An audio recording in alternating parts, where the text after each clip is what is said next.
and what are some of the ways that states have been thinking about it and has been shaping the process. But in the second part of the presentation material, we're going to be looking more at how do you get to right-sizing outcomes and what are people actually doing. And it may have been mentioned earlier that one of the great opportunities from the right-sizing NCHRP effort has been that there's an implementation effort that's currently ongoing with 4 states, which include Iowa, Georgia, North Carolina, and Utah. And a number of states are currently actually doing pilot projects and envisioning pilot projects that are putting these things into practice. So this presentation we have today is both going to address a little bit more of what does right-sizing look like and what kind of intelligence can I get for my decision making by implementing what is in the right-sizing guidebook. But also, this is actually one of the first results of a state that's been actually doing the active implementation in 2019. So we're going to look at one of the areas that people were very interested in as states started really absorbing this right-sizing information. There was a lot of interest in how can we use our models and data in different ways.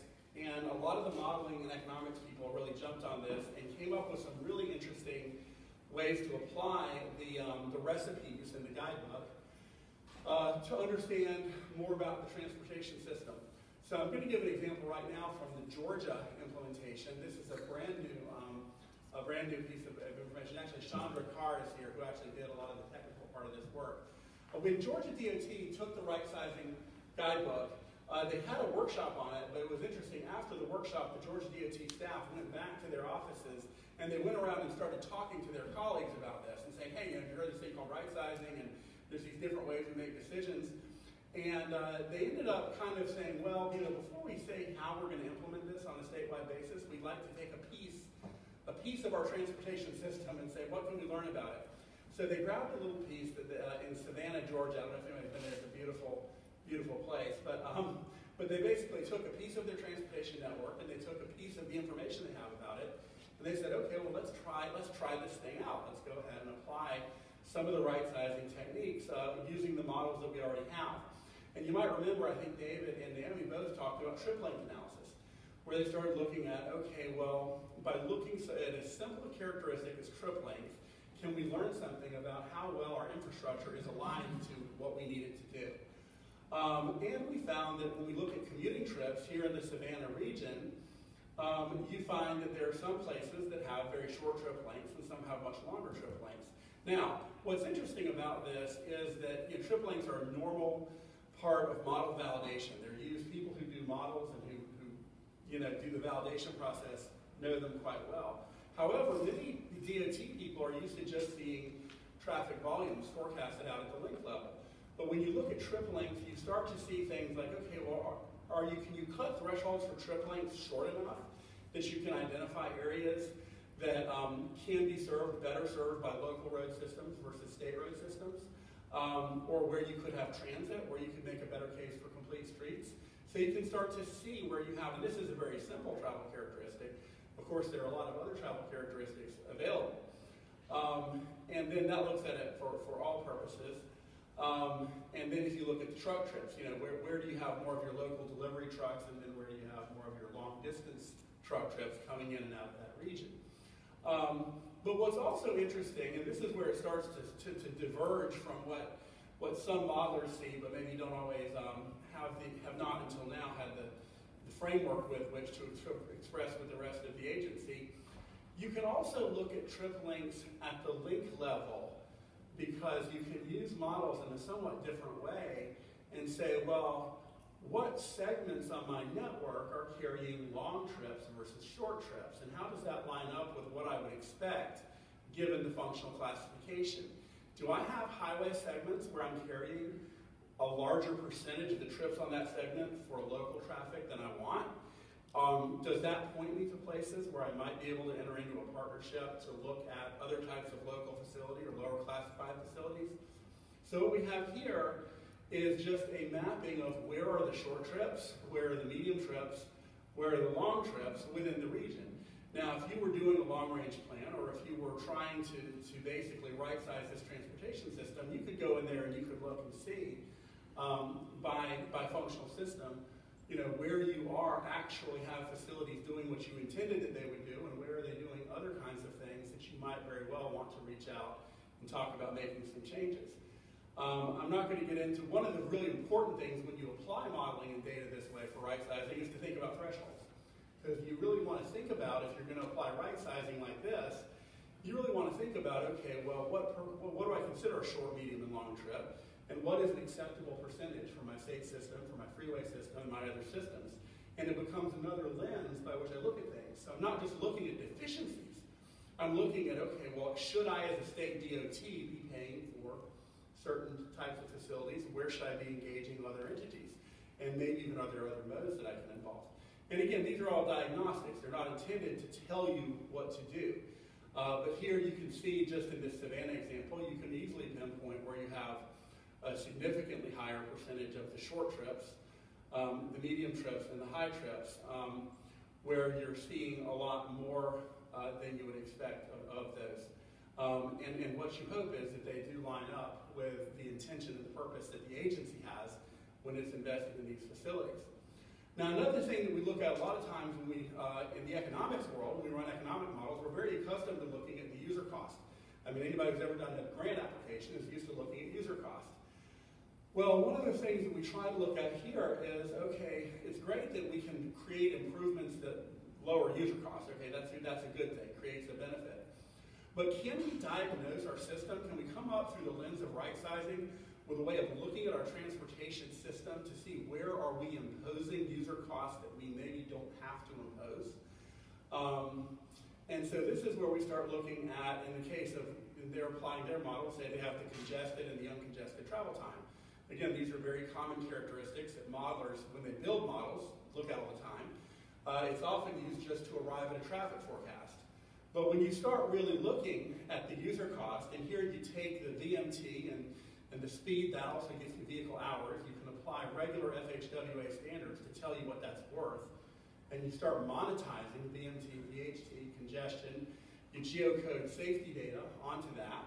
And you start to see, okay, well, which zones in this Savannah region are in fact the most expensive to get to and from the user's point of view. And you start saying, well, how does that line up with the underlying value of activity there? Now, if you had a local partner, you could also look at that relative to things like property value. You could look at it relative to things like employment density. You start saying, well, how much user cost am I actually imposing, or is my system imposing, relative to the underlying activity that's going on there? And that was usually that for commuting or for other trip purposes. You can also look at differences between congested and uncongested and say, well, where is the phenomenon of congested actually imposing the most relative cost? And so you start to see that, and when you start looking at it per trip, you start normalizing, because you want to make sure that you're not just calling out zones where there's a lot of destinations. You want to call out zones where the cost per trip is actually being imposed very highly. And this will often look very different because the places on the network that are imposing this cost are not necessarily the places where it is getting paid for.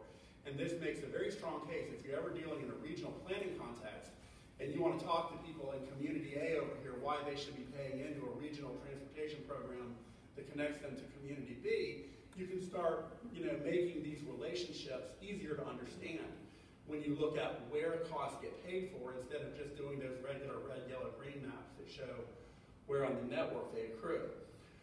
Of course, you can still look at the user cost by link, but this is a little bit better than just looking at volume capacity ratio, because you can look at overall user cost or avoidable user cost, congested versus uncongested. You can also add in there the crash rates, normal crash rates for that functional system versus actual crash rates. And things start to stick out like sore thumbs. Where on my system is cost accruing and where is it getting paid for? And this gets back to the idea of, am I really utilizing my network as efficiently as I can? Am I funding my network as efficiently as I can? And do I have the right parties at the table when I actually look at potential beneficiaries of my program?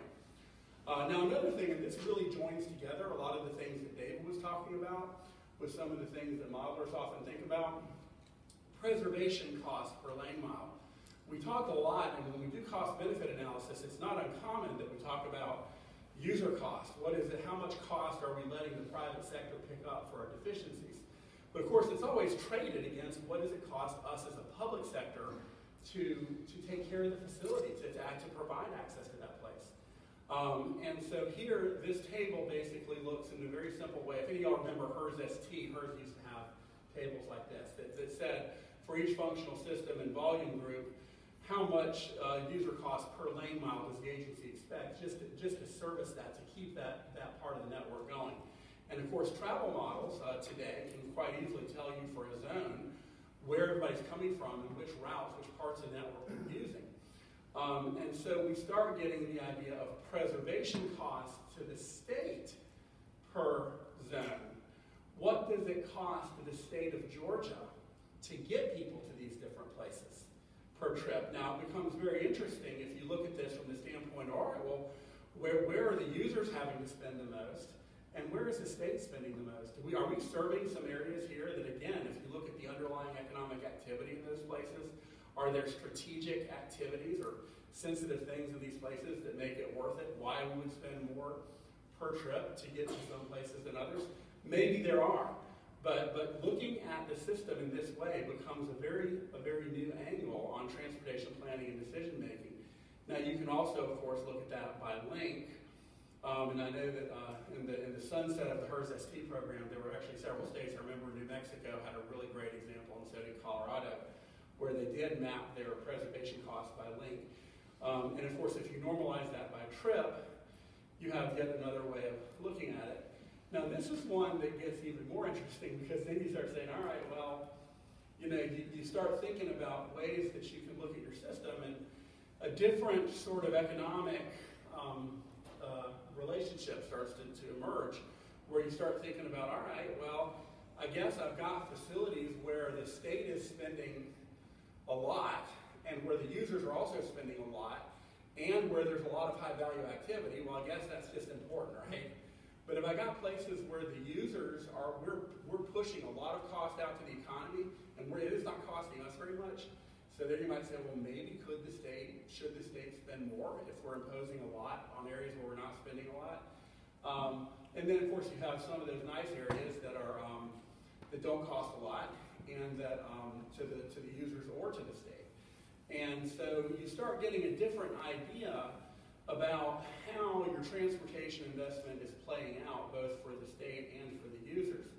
Now, as you're doing a lot of these things, things like transit start to come to mind. And you start thinking, well, are there places where it costs us so much to serve a place in a different way, or the users are basically costing a lot? Well, are the travel characteristics, the socioeconomic and other characteristics suitable for transit? If any of y'all have used the stops model, I think that is actually a really good precursor to starting to look at transit from right-sizing, because the stops model actually does look to some degree at socioeconomic drivers of transit, and it enables you to kind of look at a profile for a zone or an area to say how ripe it is for transit. Well, in a similar way, within the right-sizing lens, we can look at things as simple as population and employment density. And we can look at the population and employment density, basically, this is a point coverage of that. But essentially what you start to see if you zoom in is you start to see, okay, well, there are places that you could identify that are very costly to serve by roadway, where perhaps state facilities or other facilities are carrying more than their share of shorter trips that could be served otherwise, and where users could really benefit. And you can compare your transit coverage with your transit coverage with your transit market, or also when you look at complete streets, something I would very much encourage anyone interested in applying this to look at. It was not featured, I think, in either of the research products, but the Massachusetts DOT, the MAPC, has what they call a walk access score. And there they just look at demographic characteristics that point you to, well, we don't know, we don't have an inventory of all of our sidewalks and all of our complete streets, but we will tell you that these are places where the characteristics are right, that if you had a sidewalk, you'd be most likely to use it. And these kinds of things help us to channel our investment. They get us away from just looking at deficiencies and is it time to replace, and they get us to the question of, okay, well, what should it look like? How is the world using it? And the whole point of right-sizing, if it hasn't come across yet, is that we're talking about finding the sources of value in our transportation system and engaging a broader body of stakeholders, people willing to pony up and pay for stuff that's worth more to them than it is to the people currently paying for it. And what are the sources of that value and what are the sources of that cost, so you can really figure out what you're paying for and what you're getting and how is that value going to realize. You know, whether you're like Rochester and you've got a lot of land value. The folks in Georgia are really interested in this particular application. I was blown away. I was down in Atlanta last week talking to them, and they were saying, we want to overlay our excess right-of-way map here.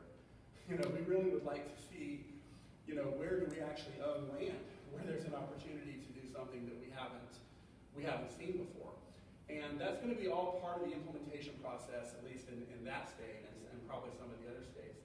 But this is just a flavor of some of the kinds of things that you can do when you actually put this research into practice.